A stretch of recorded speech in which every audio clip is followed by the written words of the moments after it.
Hi guys, and welcome back to Petrolhead Podcasts. Today you join me next to my personal car, a 2024 BMW 330i xDrive.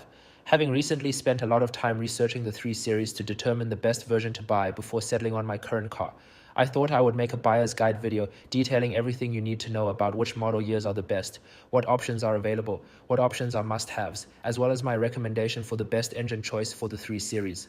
My buying advice will be focused on the US market, but my recommendations for options and engine choices should apply to all markets. Firstly, an overview of the G20 Generation 3 Series. The G20 is the 7th and current generation of the BMW 3 Series that first went on sale in 2018 as a 2019 model year, replacing the F30 Generation 3 Series. In 2022, for the 2023 model year, BMW gave the vehicle a significant mid-cycle facelift that introduced a new look and upgraded technologies. Recently, for the 2025 model year, the 3 Series has undergone a second, more minor refresh and is expected to not see further changes for the rest of its model lifecycle. The next generation 3 Series is expected to arrive in 2026 for the 2027 model year. The 3 Series is available in the US as a sedan body style only, but in other markets, a 3 Series Touring, the wagon version of the 3 Series, is also available. In terms of must-have options, the first is the driving assistance package. Surprisingly, items such as a blind spot monitor, lane departure warning, and rear cross traffic alert are not standard on the 3 Series and have been part of the driving assistance package. These are essential items in my opinion, as they greatly enhance vehicle safety, so you should definitely find a car with this option. The second essential option is the convenience package. Lumbar support and keyless entry, which are very useful features that should be standard, are part of the convenience package, so this is a must-have upgrade too. Depending on model year, park distance control has been part of either the convenience package or the driving assistance package. And again, parking sensors are a very practical feature that should be standard. So this is another reason why the convenience and driving assistance packages are both essential. For 2025, the features from the previous driving assistance package have been merged into the convenience package, and the driving assistance package for 2025 now includes adaptive cruise control. Note that the M340i has always had the convenience package items as standard, but not the driving assistance package items. Next, heated seats should be a standalone option to have. Again, this is a basic convenience feature that should be standard, but unfortunately has not been standard until the 2025 model year. Ambient lighting is another option that is essential. The cabin is too dark at night without any ambient lighting, and therefore this should be an option to have. For 2019, ambient lighting was bundled with the Vanaska leather option. For 2020 and 2021, it was a standalone option, and for 2022 and later, ambient lighting has become standard equipment. Upgraded infotainment screens are also a must-have option. For 2019 to 2022, the base screen measured 8.8 inches in size, had very thick bezels, and feels old-fashioned. Furthermore, 2019 and 2020 cars still used BMW's previous generation iDrive 6 software for the base screen, rather than the iDrive 7 software of the upgraded screens. Therefore, for 2019 to 2022 cars, the Live Cockpit Pro option, which included a 12.3-inch fully digital instrument cluster and a larger 10.25-inch central screen with iDrive 7, is a must-have upgrade. Note that the 330e and M340i have always had the upgraded screens as standard, regardless of model year. For 2023 and onwards, the best screen setup, now a 12.3-inch instrument cluster and a 14.9-inch infotainment screen with iDrive 8, became standard for all cars. Next, this may be controversial, but I strongly believe that the M Sport package is a must-have upgrade for the G23 series for a number of reasons. Firstly, unlike some BMW models, where the M Sport package is purely cosmetic, the M Sport package for the 3 Series actually includes upgraded M Sport suspension and variable ratio steering, in addition to the typical larger wheels and sportier-looking bumpers. Before buying my car, I test drove two 330i models, one with the standard suspension and one with the M Sport suspension. In the case of the base suspension, the car still has pretty noticeable body-leaning corners that makes the overall driving experience very similar to the 2021 BMW X 330i that I previously owned. And in that case, I think the value proposition for choosing a 3 Series is not great, and you are just better off buying an X3, which has similar driving dynamics, far superior practicality, and costs similar. However, with the M Sport suspension, the 3 Series feels a lot more buttoned down and a lot more fun to drive than both the 330i with the base suspension and the X3. Granted, the M Sport suspension is less comfortable and firmer than the base suspension, and the best suspension to get for the 3 Series is a third option called the Adaptive M suspension, which can vary the firmness between different driving modes to give the best overall balance between comfort and sportiness. Unfortunately, the problem is that even for the M340i, the majority of cars on dealer lots as well as on the second-hand market do not have the adaptive M suspension, and it is very hard to find a car with this option unless you custom order your 3 Series. Note that the 330e still came with a standard suspension for the M Sport package. Moving on to an overview of other major options available, and the first is the Premium package. For all model years, the main difference between the convenience and premium packages is that a heads-up display is included in the premium package. BMW's heads-up display is excellent, as it allows the vehicle's speed and navigation instructions to be projected in the driver's line of sight and results in a lot less head and eye movement while driving.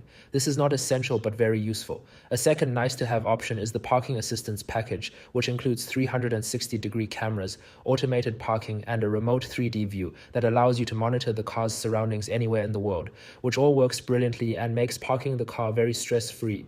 Again, not an essential feature but a nice-to-have. Remote start is another nice-to-have option I would recommend adding if possible. The Harman Kardon surround sound system is another nice-to-have option, but the standard hi-fi sound system is not bad either. The executive package was available from 2019 to 2021 and added laser headlights and gesture control compared to the premium package. These are not essential upgrades but definitely nice-to-haves, as especially the laser lights are incredible for nighttime driving. The 3 Series has also always been available with a dynamic handling package, which includes M Sport brakes, adaptive M suspension, performance non-run flat tires, and the M Sport differential was also part of this package from 2019 to 2022. These are nice to have options, but practically speaking, the upgraded brakes will cost more to replace than the standard brakes, so just be prepared for that if you would like this option. The Shadowline package includes black kidney grills and mirror caps, and for 2023 onwards has also included cornering lights and M Sport brakes. In terms of seating materials, the standard Sensatec leatherette upholstery for the 2019 to 2021 model years is decent, but the Vanaska leather feels higher quality, so the leather is a nice-to-have option. For 2022 onwards, the Sensatec leatherette material was upgraded to be more refined, softer, and is now perforated, and so for 2022 and later cars I would say the standard leatherette is totally adequate and there is no need to upgrade to the leather option. The wireless charging option is not something I would recommend, as it is prone to failing, charges slowly, and makes your phone very hot. I also don't recommend the Driving Assistance Professional package, which is expensive and is not nearly as advanced as the same package available on cars such as the 5 Series, 7 Series, and X5, which can allow for attentive hands-free driving up to 85 miles per hour and active lane changes. In terms of model years, I would avoid the 2019 and 2020 model years, since as with every new car release, the first model years always seems to have the most small issues, and the 2019 and 2020 model years have been subject to 8 and 11 recalls in the US respectively, with major fail points including seatbelt pretensioners, the engine counterbalance shaft, and steering tie rods. Additionally, many of the essential and nice-to-have options such as the upgraded displays and ambient lighting were bundled as expensive options that became either cheaper or standard for later model years. 2021 is the sweet spot for the pre-facelift 3 Series cars, as most of the earlier issues had already been solved by this model year. However, if you are interested in modifying your 3 Series with an ECU tune for the engine, from June 2020 production onwards, BMW started implementing more rigorous safeguards in the ECU that made it much harder to unlock and tune. I would avoid the 2022 cars since due to supply chain shortages, these cars were de-specced a lot and depending on production date were not available with features such as passenger seat lumbar support, adaptive M suspension, adjustable side bolsters, the BMW digital key, power trunk, among other items. In 2023, a significant refresh was applied to the 3 Series, including all new headlights, front and rear bumpers, and the interior received a redesigned dashboard now featuring BMW's latest curved display setup. I would not recommend the 2023 cars though, as passenger seat lumbar support and power trunk remained deleted features for this model year. For 2024, the leather airbag cover for M Sport cars and the rear seat map pockets have been deleted, but the passenger seat lumbar support and power trunk have been added back, which seem to be more useful features compared to the ones deleted. So if you like the changes of the 2023 and later cars, I would recommend the 2024 model year over the 2023. For 2025, there has been another refresh and the 3 Series now features redesigned air vents, an updated infotainment software with iDrive 8.5 instead of iDrive 8, and retuned suspension. Ambient lighting under the driver's side air vent and passenger side dashboard has been removed for 2025 in exchange for an illuminated central air vent. Personally, I prefer the 2024 for the extra ambient lighting, but otherwise the 2025 remains a great option. Therefore, my overall recommendations for best model years are 2021 and 2024 models. In terms of engine choices, in the US, depending on model year, there have been 3 engine choices available. The 330i models use a 2-liter turbocharged 4-cylinder engine with the codename B46 that develops 255 horsepower.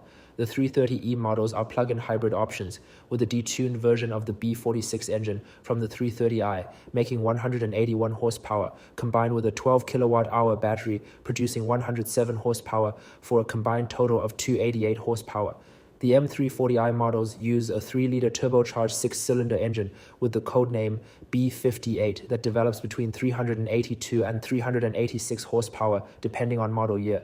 My recommendation is the 330i for the following reasons. The 330i has a great balance of performance and economy and is a very smooth and refined engine with more than enough performance. The 330e is a compromised product as it only gives you an additional 22 miles of all-electric range, is no faster than the 330i in terms of acceleration, and you compromise with a lower trunk space of 13.2 cubic feet versus the 17 cubic feet of the 330i, and you also have a smaller fuel tank at 10.6 gallons versus 15.6 gallons on the 330i, meaning the gasoline-only range will be much lower in the 330e. The 330e is also around 500 pounds heavier than the 330i, so does not handle as well. It just doesn't seem like a worthwhile sacrifice for the limited all-electric range. On the other hand, the M340i has a terrific engine, one of BMW's all-time greats, but however, the price difference to a 330i M Sport spec'd with the same options is close to $10,000. The price difference feels especially big if you look at the BMW 5 Series, for example, where the price difference between the 530i xDrive with the 2-liter 4-cylinder and the 540i xDrive with the 3-liter 6-cylinder is less than $5,000. On the second-hand market as well, it seems the price difference remains very big between the 330i M Sport and M340i, which is why I believe the 330i provides the best combination of performance, handling, practicality, and value for money out of the three engine choices. For non-US markets, in terms of gasoline engines, there is also the option of the 318i with 154 horsepower, the 320i with 181 horsepower, and the 320e with 201 horsepower. I would recommend the 330i if the price difference to a 320i is reasonable, but if not, I do think the 320i is sufficient. In terms of diesel engines, there is the choice of the 318D with 148 horsepower, the 320D with 188 horsepower, the 330D with 282 horsepower, and the M340D with 335 horsepower. I would recommend buying the 330D as it unlocks the effortless torque and refinement of the 3-liter inline 6-cylinder B57 engine for a reasonable premium over the 330i. However, the 320D is all the engine you will ever need. So in summary, my recommendation for the go-to spec for the 3 Series is a 2021 or 2024 model 330i or 330D. With the basic driving assistance features, the convenience package, the largest infotainment screens available, ambient lighting, heated seats, and the M Sport package. What do you guys think of my go-to spec, and what are your thoughts on the G20 Generation 3 series? Let me know in the comments below. And as always, please like this video and subscribe to my channel to be the first to see more amazing content like this in the future. Cheers!